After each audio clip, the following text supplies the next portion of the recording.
So hello everyone, welcome to Ed 404 Speech and Oral Communication for Teachers.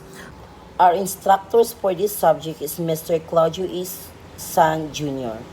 So now, I will continue discussing about communication for work purposes.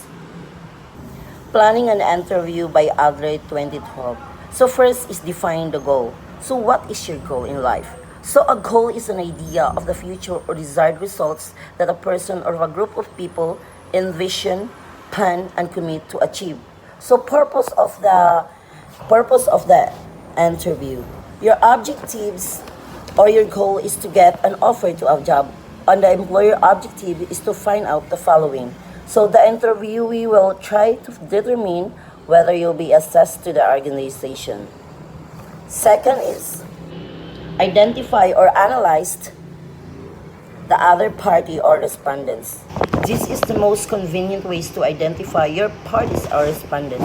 Of course, an interview we an interviewer we use to identify respondents because we don't know their background, their culture, religious and other things.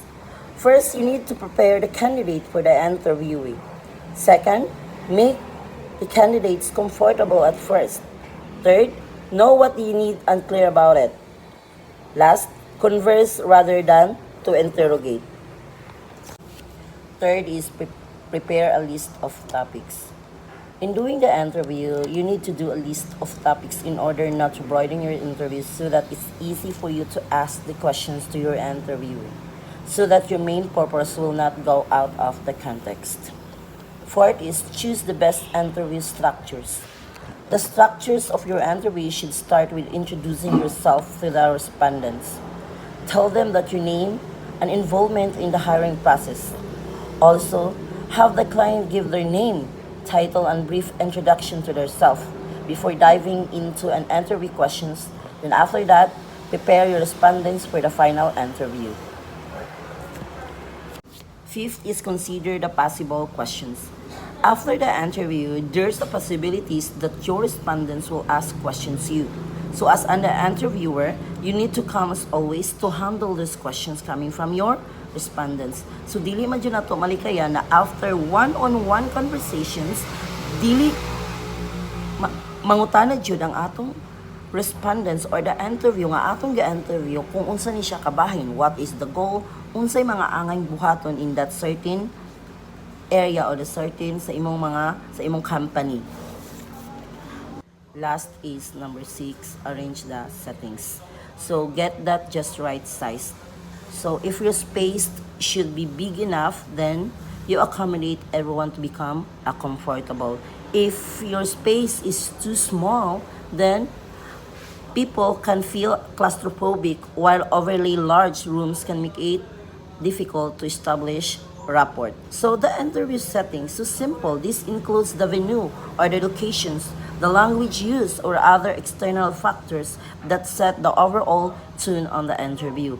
So meaning, dili mo mag-interview kung asa comfortable both side. And now let's move on and let's proceed to conducting an interview by Adler et al. So first is you need to open with the greetings and orientations. Of course, you need to introduce yourself first when conducting an interview. Greeting candidates courteously show respect for them, and we will help put them at ease. And you need to tell them some things about yourself and the company. So this is the first impressions the candidate that will make you. Your interview grading communications who you are. It is part of the etiquette, what you wear and what you say and what you're bringing to the interview. Second, this is a performance several tasks during the questions and answer phase of the discussion. So second is perform several tasks during the question and answer phase of the discussions. So of course, you need to gather more informations with follow-up questions. Gather additional informations about the candidate's experience by asking follow-up questions. Asking a candidate to expand their answer can give you a greater insight into their through process. personality, values, and experience. Always be ready to ask a follow-up question. I used your list of pre-written interview questions as a guide. Of course, you need to rather than a strict plan. Take, take notes to help you to remember important informations is to help you to make more confident and informed hiring decisions. You can jot down your first impressions of the candidates. Take note of the body language and write down a few tidbits, of course, of information you learn from a candidate's answer. However, be careful to maintain the right balance between note taking and active listening. Ensure that you're making an eye contact and fully engaging in the conversation, only pausing to take down notes every once in a while. Give the candidates the chance to ask questions is able to make you to give your interview time to ask questions about the positions. So now let's move on and let's proceed to the guidelines for both interviewee and interviewer. So first is normally inform that you will be conducting and or attending or an interview. Of course, being well prepared and then conducting an interview methodically will help you make the most of the important recruitment tool. When interviewing job candidates, you want to determine what sort of people they are, how good their interpersonal skills are, how they might react under stress, whether they have the skills for the job, and whether they have been honest in their resume. Second is being punctual is a key in making a good impressions. So punctuality is a simple concept. It means showing up when you say you will. Punctuality it helps create a good and first impressions when you join a new workplace. Your punctuality creates your first impressions, diba? When you are joined in a new workplace, punctuality is the best. True, no one might ever tell you directly or unless you're perpetually late your work, diba? We will know about that if in case you are late. So third is dress to impress.